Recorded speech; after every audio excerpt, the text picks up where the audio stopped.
what did you take away about Bezos as a leader at that point? Because I imagine that's evolved too through time. But what would you say were the key characteristics of Bezos as a leader at that point? Let's start out by positing that he is obviously a tremendous leader, right? The value creation, the disruption of not just retail, but enterprise computing, book publishing, voice computing.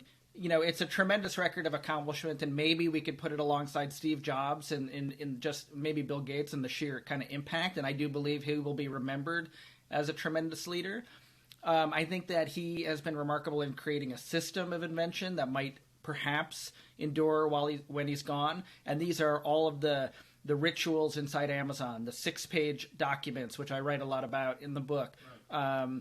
The biannual meetings, the leadership principles that are followed with almost religious fervor inside the company, like frugality and think big, disagree and commit. Some of those were taken from kind of Silicon Valley best practices, Intel, for example, or Walmart, and others he kind of came up with and refined.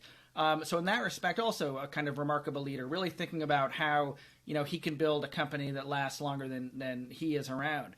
But Gary, the last sort of element, I think, of the answer is he's pretty brutal, right? In a way that maybe is not an exemplar, but seems somewhat common in Silicon Valley. So I have stories in Amazon Unbound of him ripping up documents and throwing them down the table because there's a mathematical error, or cutting an employee off at the knees. I do feel like in Amazon Unbound, I'm telling the story of him maturing as a leader, but that is something that both intimidated and maybe inspires some of his employees. It's been effective, and yet in the wrong hands, copied by the wrong kind of leader, probably can be counterproductive.